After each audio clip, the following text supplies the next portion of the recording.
Bu, saya sekarang masuk ke tentang penyelidikan dan penyidikan oleh kepolisian. Polisi mengatakan jika selama Padepokan itu ada, santri-santri yang ada di sana itu diminta untuk menyetor mahar, Bu. Dan uang-uang yang ada di Kanjeng Dimas Kanjeng Taat Pribadi itu disebut adalah uang mahar hasil dari mengumpulkan dari para santrinya. Menurut Ibu bagaimana itu? Apakah benar? Maksudnya uang-uang yang muncul itu adalah uang dari mahar? Iya. Sangat tidak masuk akal. Kenapa, Bu? Alasannya?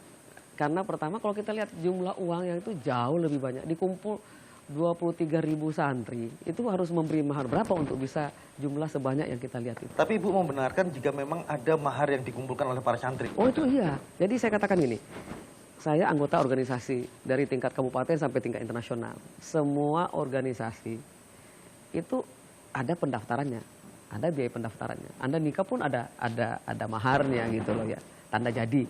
Dan ketika itulah dijelaskan sebenarnya apa yes and no-nya gitu. Apa tuh? Poin-poin untuk apa aja mahar itu? Yang paling penting-penting saja, tolong disebutkan. Nah, salah satu kalau kita lihat untuk fasilitas-fasilitas yang ada di sana, iya kan? Karena dana yang dilihat banyak itu kan belum bisa dipakai, belum waktunya, belum artinya tahapannya belum selesai.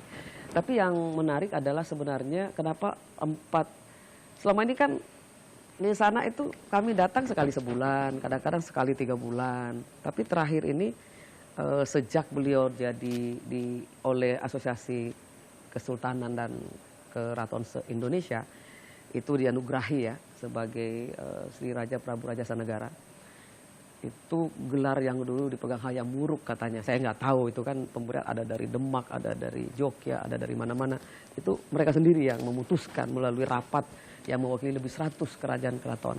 Dan mereka mengatakan di sini titik epicentrum kebangkitan Nusantara. Mereka yang mengatakan itu ada di YouTube. Nah, sejak itu kita intensif bertemu dan menyusun program. Dan saya memang kemudian diminta menjadi ketua programnya dan juga ketua yayasan.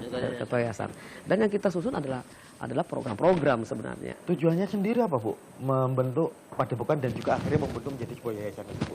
Tujuan utamanya? Tujuan utamanya kemaslahatan, selalu dikatakan untuk kemaslahatan rakyat dan kemaslahatan umat. Dengan program-program yang terutama pengembangan sumber daya manusia ya, karakter, lalu kemudian di situ kesempatan kerja. Tidak benar kalau orang di situ disuruh tidak bekerja. Justru diminta untuk bekerja sesuai dengan keahlian dan potensi daerah masing-masing. Jadi yang kita data di situ potensi daerah di mana mereka berasal dan potensi masing-masing mereka. Tapi kenapa harus dengan mahar, Bu? Kalau memang akhirnya mereka bekerja di situ.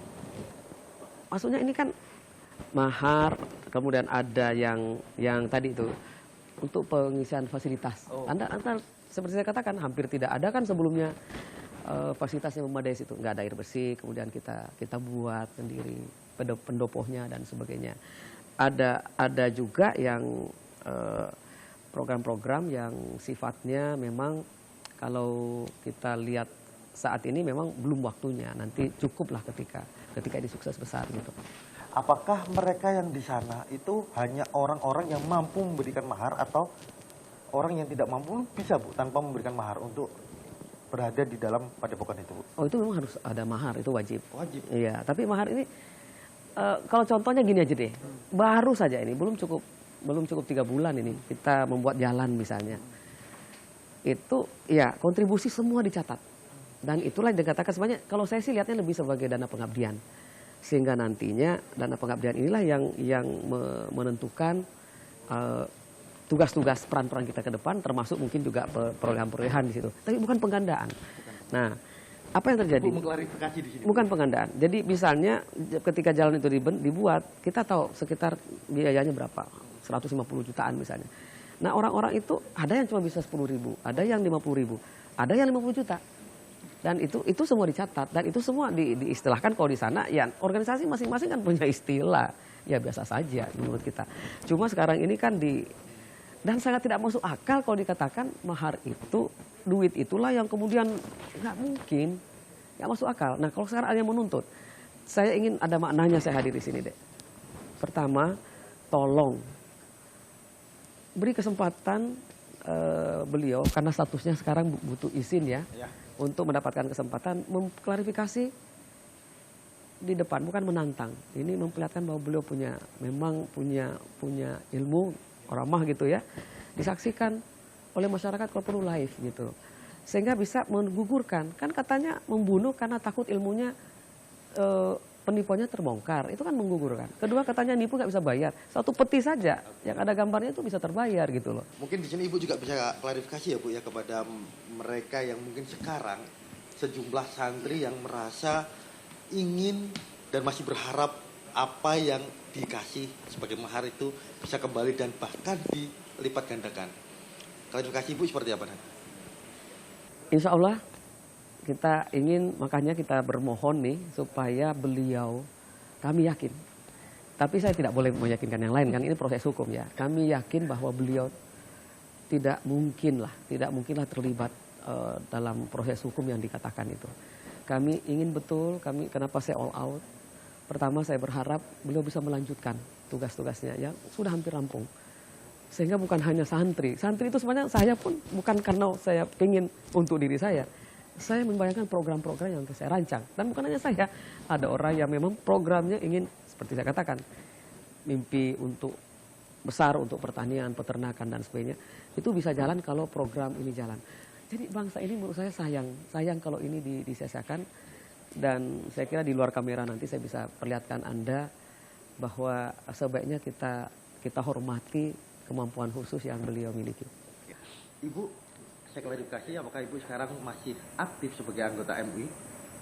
Benar Ibu masih aktif sekarang, masih sebagai saya anggota? pengurus, bahkan salah satu ketua, dan saya siap kalau misalnya MUI meminta saya untuk sementara atau untuk selamanya, saya karena masuk di sini, untuk sementara dianggap mungkin mengurangi nama mereka, besok saya siap untuk menuliskan pengunduran diri. Ibu siap berarti ya? Siap, sangat siap. Badan. Saya sangat siap. Supaya mereka bisa tidak terpengaruh dengan keadaan saya di sana untuk mengambil keputusan. Saya ingin keputusannya yang benar. Karena semua yang kita lakukan kita pertanggungjawabkan kepada Allah Subhanahu wa taala. Terlepas tentang kesiapan Ibu untuk mungkin melepas status Ibu sebagai pengurus MUI dan sebagainya, namun yang patut kita perhatikan adalah MUI, lembaga MUI saat ini memang menganggap apa yang dilakukan oleh taat pribadi dan para santrinya itu dianggap menyimpang. Belum. Beliau sendiri mengatakan beliau sendiri mengatakan masih berproses dan kita menghargai itu. Saya kira kita proses. Yang kedua, ini memang bukan pesantren, ini padepokan.